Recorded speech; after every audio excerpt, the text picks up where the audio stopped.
Okay, so you've now read the text again, and I'm getting a little bit excited. I'm a little bit ahead of you as far as where I'm at with my study for this week. So let me catch you up to where I am today. It's Wednesday afternoon. So you've read the chapter. You've read the chapter before, the chapter after, and you've focused on those 16 verses again. Now, what I recommend that you do at that point is don't just read the text in one version. I suggest that you pick 5 different translations and read the same 16 verses through in 5 different translations. And you can do this a couple of different ways. If you have a YouVersion account, so I don't have 5 translations of the Bible laying around. I have one. I have an NIV or a ASV or whatever, or a King James. To get a full sense of all the possible ways, all the valid ways that this text can be translated from the original language Greek, it's good to read at least 5. And so I'm going to pick 5 for you. If you haven't done this already, I'm going to give you 5 translations to go back and read the text, John 11, 1 through 16, in these 5 different translations.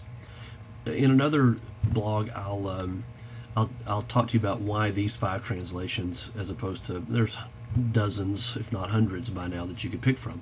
But I want you to do these 5, and we'll talk about translations later, and go back and read these 16 verses again in all 5 additional translations.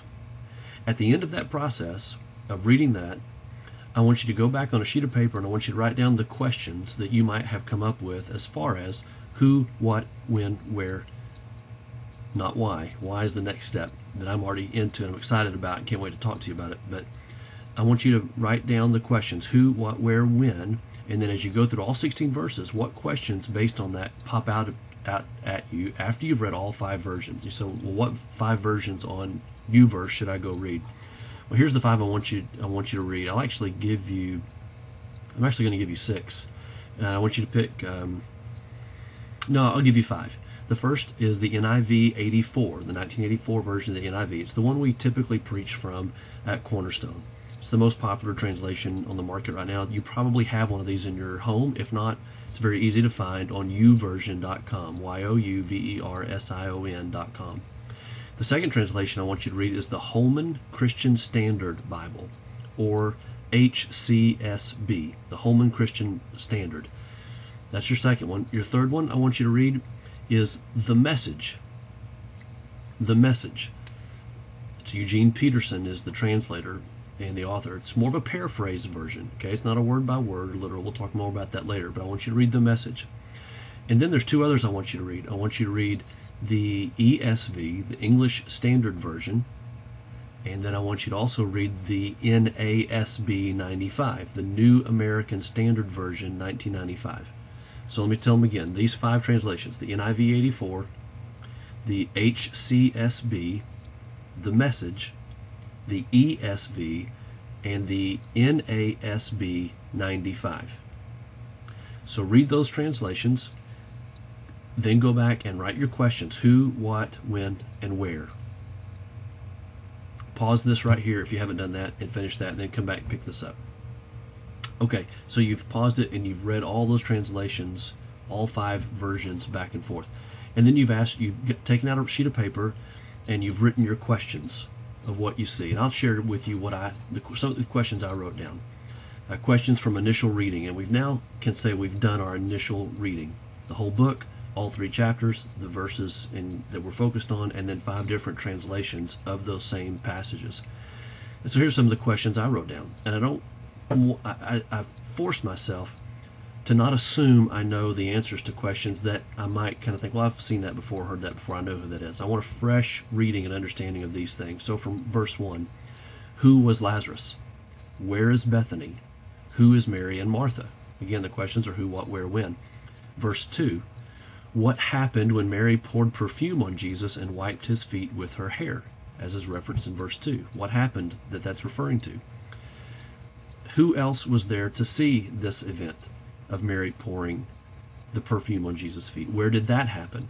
When did it happen? What did it mean? Why? What was the meaning behind it? And lastly, out of verse 2, what does this event that John brings us to mind. What does this event say about Mary's view of Jesus? Okay, those are the questions I came out of verse 2. Verse 3, how did the sister send word to Jesus? It just says that it did. I'm just curious about how might that word have gotten there. I don't think they sent a text message or a tweet. So how did this word get to Jesus? Also in verse 3, why did they call Lazarus the one you love? There's probably some meaning behind that. That comes from somewhere. Why did they call Lazarus the one you love? And what did they mean by sick? The one you love is sick. And there's some question about that later in this section of Scripture about what is sick, what is sleeping, dead, what. And so what did Mary and Martha mean when they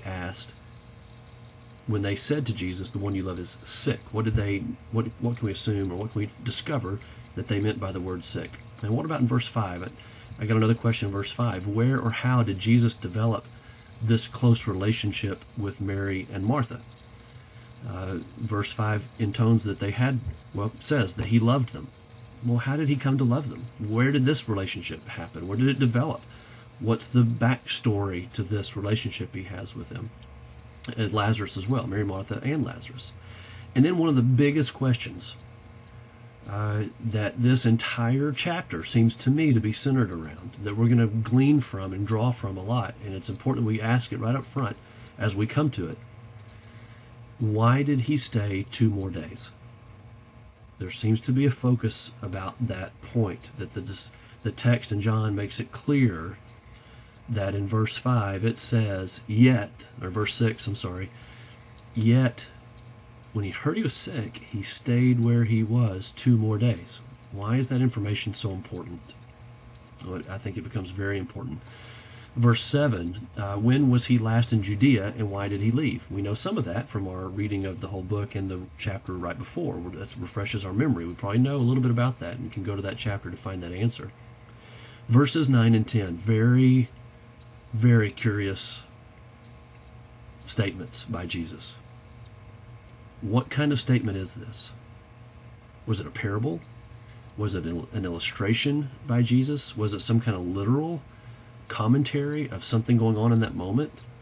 Was it at nighttime and they were literally stumbling around listening, trying to follow him, and so he makes this light and day thing? Was he talking about them literally walking around with him? It's very curious. For me, it really piqued my interest. Why this phraseology by Jesus? What kind of language is this, and why is it here in this particular passage? We'll come back to that.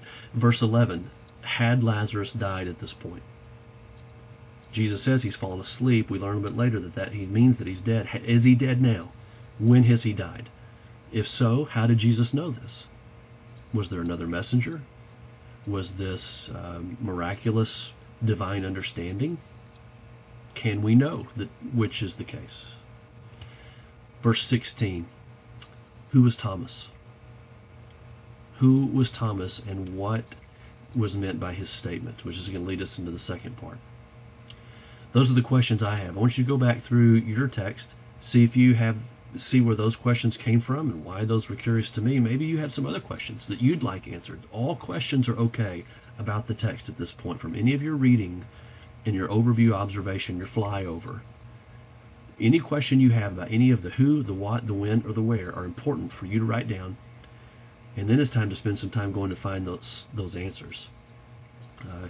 You probably want to find a basic Bible dictionary, a basic Bible handbook. You can even use the YouVersion's concordance, built-in, an online concordance. There's one place you can go, logos.com, logos.com, sign up for a free account, and you'll get instant access to about 30 different resources. You say, well, I don't have a full complete concordance of the Bible, or I don't have a Bible dictionary, I don't have a pocket dictionary.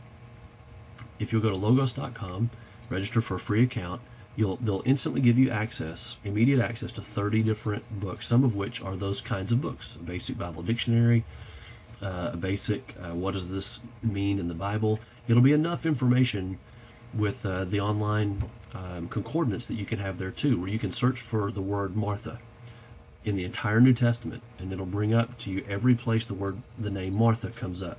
And you can use that. Lazarus as well. You can search for the name Lazarus. And there, every time the word or the name Lazarus comes up in all the New Testament, you can instantly have a list of those places. And those are going to give you a great jump start into who was Martha, who was Lazarus, who was Mary, where did they meet, where did they and Jesus meet, how did this relationship develop? Because you can pull up all of those passages together in one place.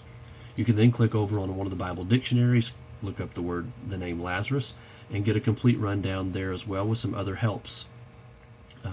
In that Bible dictionary, you can look up the word Bethany, find out where geographically Bethany was in relationship to Jerusalem, let's say, which becomes very important from the chapter we're going to read in just a minute. The close proximity of Bethany, where Mary, Martha, and Lazarus lived, to Jerusalem is a key geographical connection because of what happens in the chapter to follow, and because, as Thomas and the disciples are intoning here, it's back in Judea. We can guess that. We know that some things that happened in Judea, the general region, but where's Bethany specifically within Judea?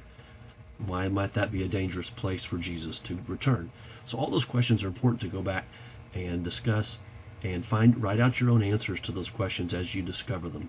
If you have any unanswered questions, feel free to email them to me or to Dave or somebody. We'll look up some more information there as well.